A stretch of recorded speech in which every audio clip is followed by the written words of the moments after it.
Friends, welcome to my YouTube channel Shiksha Mantra में राधा चौधरी आपका स्वागत करती हूँ आपके चैनल शिक्षा मंत्र में। कैसे हैं आप लोग?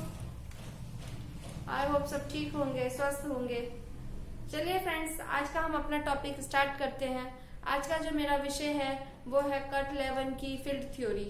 तो देखते हैं ये जो है थ्योरी, जैसे कि हम जानते हैं मिस्टर कट 11 जी का दिया हुआ है। तो फील्ड थ्योरी ऑफ लर्निंग।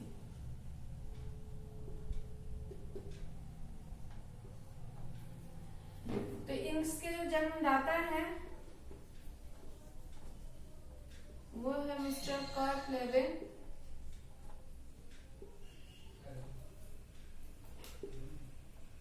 इन्होंने 1940 में ये थ्योरी दी थी। कट को हिंदी में कुछ ऐसे लिखा जाता है। उसके बाद ये जो थे, कुछ इनके बारे में जानकारी देख लेते हैं। ये जो थे ये जर्मनी मूल के थे।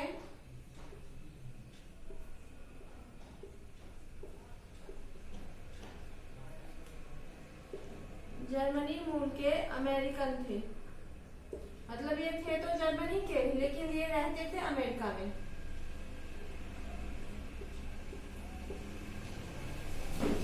इनका जो जन्म था 1890 में हुआ और इनकी मृत्यु 1947 में। तो ये इनके बारे में कुछ बातें हैं। इन्होंने जो थ्योरी दिया उसे फील्ड थ्योरी कहा जाता है। उसको कुछ अलग और नाम से जाना जाता है, जैसे कॉग्निटिव थ्योरी के नाम से जाना जाता है। उसके बाद उसको टोपोलॉजी थ्योरी के नाम से जाना जाता है। मॉडर्न सोशल साइकोलॉजी के जनक भी मिस्टर कट 11 को कहा जाता है। तो उसके बारे में देख लेते हैं।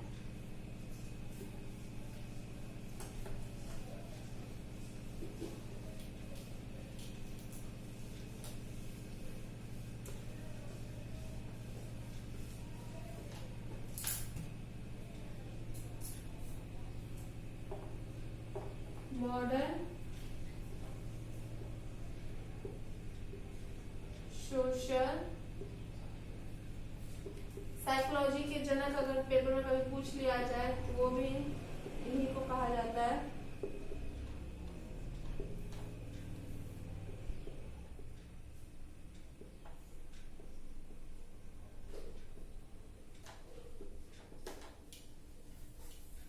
जो फील्ड थ्योरी है इसके कुछ अलग नाम और है, अनदर नेम है। कभी एग्जाम में आपको फील्ड थ्योरी की जगह इस नाम से भी आ जाए तो आप पहचान सकते हैं कि ये फील्ड थ्योरी के बारे में बात कर रहे हैं। जिसमें से जो हमारा पहला है वो टोपोलॉजी, जिसे हिंदी में तरल रूप या फिर तल रूप कहा जाता है। इसके बारे में हम आगे बात करेंगे।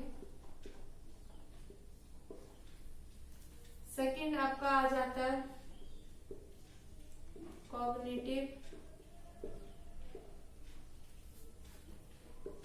फील्ड थ्योरी,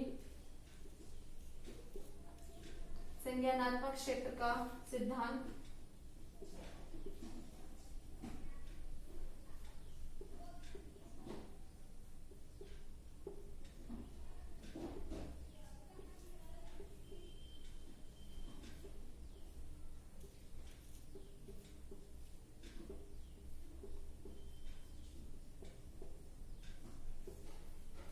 इनकी जो थ्योरी है वो बेस्ड है, वो क्या कहते हैं, हमारे जो गेस्टाल्टवादियों की जो थ्योरी थी इनसाइट थ्योरी, उसके ऊपर। तो वो देख लेते हैं।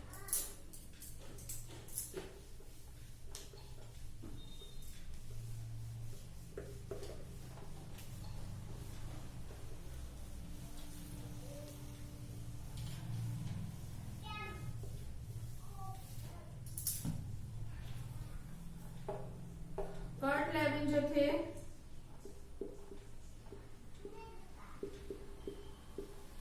वो गेस्टाल्ट स्कूल के समर्थक थे।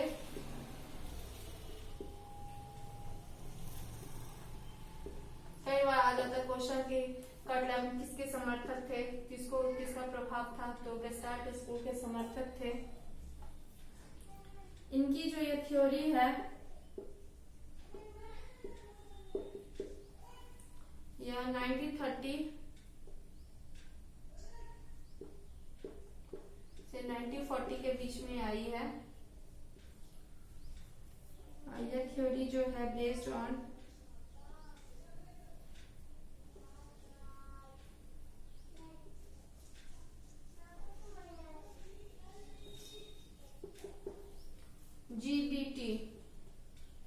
जीबीटी ये 3 एलिमेंट्स हैं इसके, उसके ऊपर ये थ्योरी बेस्ड है। तो जीबीटी क्या है वो देख लेते हैं। जीबीटी जो है हमारा, इसका फुल फॉर्म आपका आ जाएगा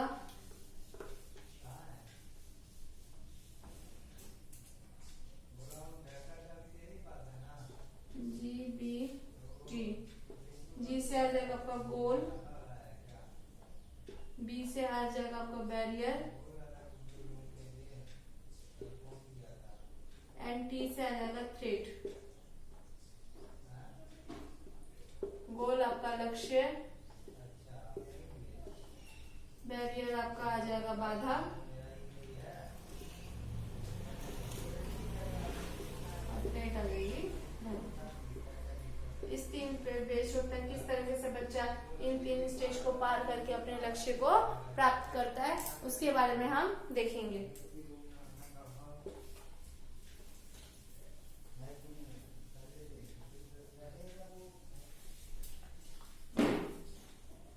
थ्योरी जो बेस्ड है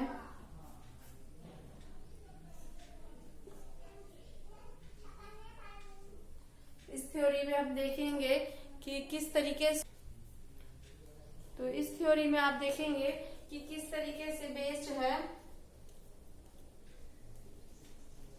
बेस्ड ऑन थॉट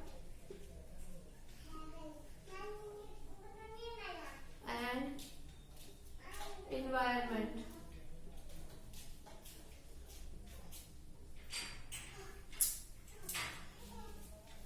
इसमें किस तरीके से विचार और पर्यावरण को शामिल किया जाता है। उसके बाद इसमें और भी चीजें शामिल होती है। इसमें हम शामिल करेंगे आपका एनवायरनमेंट,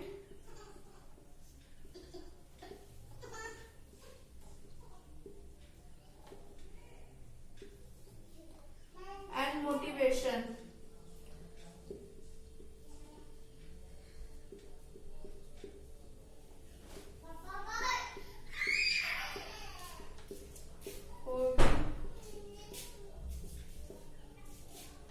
शामिल किया जाता है।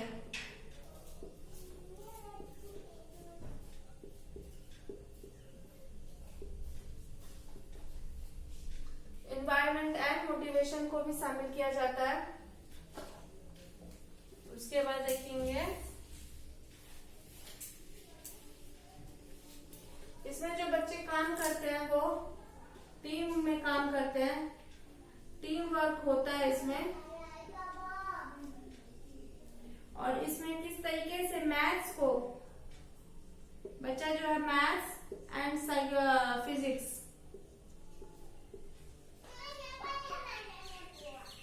को मर्ज करके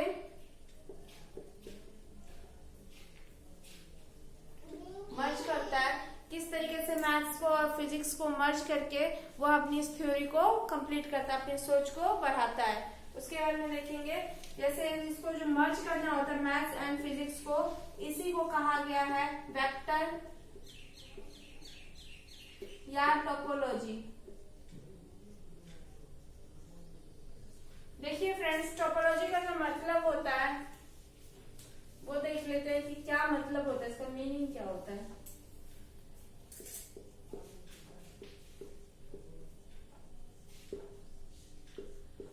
टोपोलॉजी में किसी 2 चीज को मर्ज किया जाता है, कनेक्ट किया जाता है, कनेक्ट किया जाता है। यह कनेक्शन जो है वह आपका या तो पार्शियल भी हो सकता है, पार्ट में भी हो सकता है, या होल भी हो सकता है, समग्र रूप से भी हो सकता है। तो ये कनेक्शन जो है वो आपका पार्ट में भी हो सकता है। तो जैसे मैंने आपको बताया कि जो कनेक्शन है वो बच्चा कैसे कनेक्ट करेगा, हाउ टू कनेक्ट।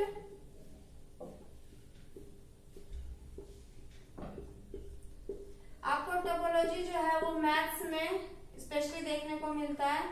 मैथ्स में भी आपका जो ज्योमेट्रिक वाला पोर्शन होता है, ज्योमेट्री, उसमें आपको देखने को मिलता है।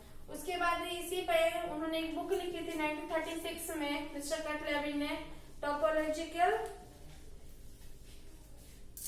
जो उनकी फेमस बुक थी जिसके बारे में कई बार आपसे एग्जाम में पूछ लिया जाता है। प्रिंसिपल ऑफ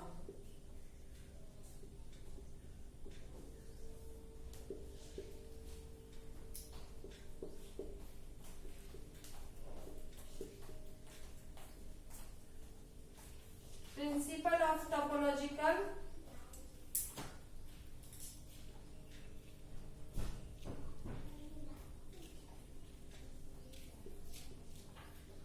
यह बुक 1936 में आई थी। उसके बाद हम वेक्टर के बारे में जान लेते हैं कि वेक्टर क्या होता है। वेक्टर जो है, वेक्टर एक तरीके से हम गोल तक अपना जो हमारा लक्ष्य है, जो हमारा गोल है, उस तक पहुंचने के लिए यह एक मार्गदर्शक या दिशा प्रदान करता है। किस तरीके से हम उस दिशा को लेकर, जैसे हमारी कोई दिशा है, उस दिशा पर किस तरह हम अपना लक्ष्य, तो किस तरीके से दिशा, हमारा ये जो दिशा प्रदान करता है, उसमें हम देखेंगे दिशा होता है, बल, आकार, और उसके बाद जो हम यूज पॉइंट करते हैं वो आता है। तो देखिए इसमें जो है, इसमें थ्योरी में जो है ये स्पेशली बच्चों पर किया गया था 1934 में, सॉरी 1930 से 1940 में किया गया था। इसमें जो किया गया था, इसमें बच्चा किस तरीके से अपनी इन्वायरमेंट में जुड़ता है, किस तरीके से वह अपने थॉट्स को और अपने मोटिवेशन को यूज करके अपनी प्रॉब्लम को सॉल्व करता है। उसमें जो बच्चा है वो टोपोलॉजिकल कैसे एक वेक्टर को सॉल्व करता है, कैसे वह एक मैथ्स के सवाल को उसको ज्योमेट्रिक में डालता है और उसको कैसे कनेक्ट करता है। उसके बाद इसमें हम जो नेक्स्ट देखेंगे वो है हमारा लाइफ स्पेस। तो लाइफ स्पेस में जो है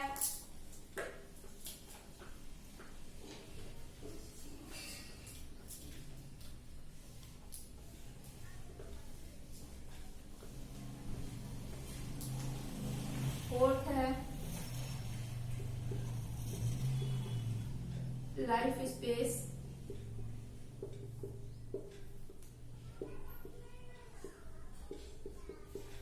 जीवन स्थान, इसमें बच्चा किस तरीके से कैसे एनवायरनमेंट में रहता है,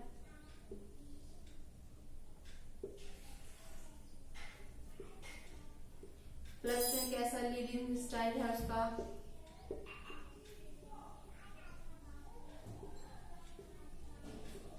कैसे बच्चा मोटिवेट होता है, ये सब आपको देखने को मिलेगा। उसके बाद जो हमारा पांचवा है वो है संयोजन।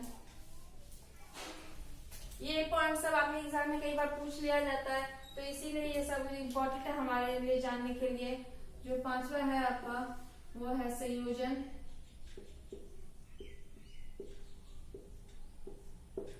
संयोजन को बैलेंस, एक ये बैलेंस है, एक ये बैलेंस है। इस बैलेंस का जो मतलब होता है वो होता है संयोजकता।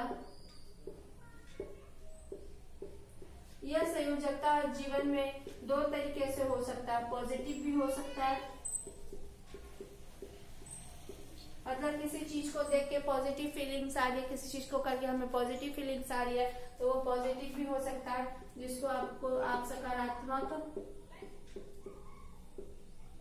और नेगेटिव आता है फीलिंग्स, तो आप उसको नकारात्मक।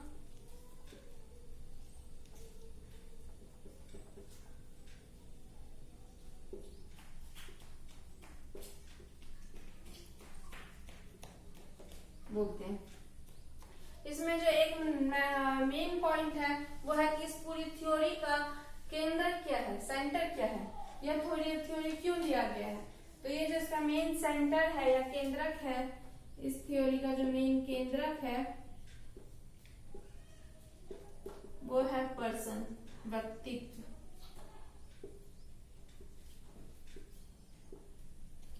व्यक्ति मतलब हम और आप। हम जैसे बच्चों पर ही यह थ्योरी की गई थी, तो इस थ्योरी का जो मेन था किस तरीके से बच्चे अपनी सोच को लेके आगे बढ़ते हैं और कैसे अपने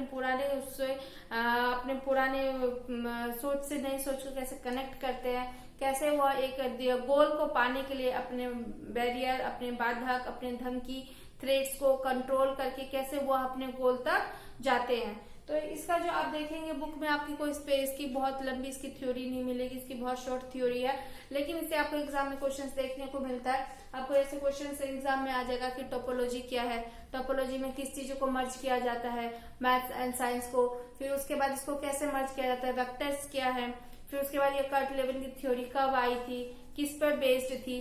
तो ये जैसे मैंने आपको बताया कि बेस्ड जो थी वो जीबीटी पर थी, गोल्ड बैरियर एंड टी से थ्रेड, तो इसके ऊपर बेस्ड थी। उसकी ये 3 इसके एलिमेंट्स हैं। उसके बाद आपको एग्जाम में ऐसे क्वेश्चंस पूछा जाता है कि ये बेस्ड किस पे है, क्या इसमें नेचर का और नर्चर का जगह है, तो हाँ इसमें नेचर एंड नर्चर, एनवायरमेंट का भी और पर्यावरण का भी इसमें जगह है। उसके बाद इसमें मोटिवेशन क्या काम करता है, हाँ इसमें मोटिवेशन भी काम करता है। तो ये फील्ड थ्योरी जो है ये एक छोटी थ्योरी है, जिसको अगर आप शॉर्ट वे में जाने तो यह एक कर्ट लेविन की दी हुई थ्योरी है, 1940 में आई थी। इसको क्या कहते हैं, ये जर्मनी मूल के थे लेकिन अमेरिकन में रहते थे। इनका जन्म जो था वो 1890 में हुआ था, 1947 में इनकी मृत्यु हुई थी। कर्ट लेविन को जो है, कर्ट लेविन थ्योरी की जो फील्ड थ्योरी है इसको और नाम से जाना जाता है, जैसे कॉग्निटिव फील्ड थ्योरी के नाम से, टोपोलॉजी थ्योरी के नाम से, मॉडर्न सोशल साइकोलॉजी का जनक भी मिस्टर कर्ट लेविन को कहा जाता है। यह जो थे वो गेस्टाल्ट वादियों के समर्थक थे। इनका जो बेस्ड थ्योरी है वो आपका इनसाइट थ्योरी के ऊपर बेस्ड है, कैसे चिंपैंजी अपनी सोच से, अपनी बुद्धि से अपना वर्क करता है, उसी के बेस पर है कि बच्चा किस तरीके से खुद सक्रिय रह के कैसे इसको कनेक्ट करता है। उसके बाद इसमें जो मेन वेक्टर टर्म्स यूज किए गए हैं, जैसे आपका वेक्टर्स है, टोपोलॉजिकल है, फिर एरिया है, इसका जो एरिया कैसे कनेक्ट होगा जीबीटी को, फिर उसके बाद इसमें बैलेंस है, फिर उसके बाद इसका मेन केंद्रक क्या है, तो इसका मेन केंद्रक व्यक्तित्व है। यह जो है कब बच्चों पर अप्लाई किया गया था, 1940 में किया गया था। 30-40 की यह थ्योरी मानी जाती है। तो यह एक शॉर्ट थ्योरी है, इसको आप अच्छे से कीजिएगा। ये एग्जाम में आपको देखने को जरूर मिलेगा। CTET में आपको 1 या 2 नंबर का क्वेश्चन जरूर आएगा, जिसे क्षेत्रवाद का सिद्धांत कहा जाता है। सीधा सीधा एग्जाम में क्वेश्चन पूछ लिया तो क्षेत्रवाद का सिद्धांत किसने दिया है, तो क्षेत्रवाद का सिद्धांत जो है मिस्टर कर्ट लेविन जी ने दिया है। उसके बाद कई बार ये पूछ लिया जाता है कि ये कहाँ के थे, अमेरिकन थे लेकिन ये जर्मनी मूल के थे। उसके बाद इनकी बुक्स के बारे में पूछ लिया जाता है, जैसे मैंने आपको बताया कि प्रिंसिपल ऑफ टोपोलॉजिकल साइकोलॉजी इनकी बुक है। उसके बाद इन्होंने जो मेन है, इनको मॉडर्न सोशल साइकोलॉजी का भी जनक माना जाता है। तो यह कौन से स्कूल के समर्थक थे, तो ये गेस्टाल्टवादियों के समर्थक थे। तो इससे जो रिलेटेड आपके क्वेश्चंस बनते हैं मैंने वो भी आपको शॉर्ट में बताने की कोशिश की। इससे आपको 1 या 2 नंबर का क्वेश्चन CTET के फर्स्ट लेवल में और सेकंड लेवल में देखने को स्पेशली मिलेगा। उसके अलावा भी अगर आप कोई और अनदर टीचर्स की तैयारी कर रहे हैं, टीचिंग एग्जाम्स की, तो उसमें भी आपको DSSB में या फिर KVS में या रीट में इसके क्वेश्चन आपको देखने को मिलता है। तो इसको आप अच्छे से कीजिए, और जो मेरे चैनल पे नए हैं वो इसको जरूर लाइक एंड सब्सक्राइब कीजिए, और जो पुराने हैं वो इसको ज्यादा से ज्यादा लोगों को शेयर कीजिए, जिससे जो बच्चे टीचर्स की तैयारी कर रहे हैं या अपने आने वाले रिक्वायरमेंट्स की तैयारी कर रहे हैं तो उसको हेल्प मिल पाए। आगे मैं जाने से वो पहले बोलूंगी, घर पर रहिए, स्वस्थ रहिए, सेफ रहिए, पढ़ाई करते रहिए। थैंक यू, धन्यवाद। जय हिंद, जय भारत।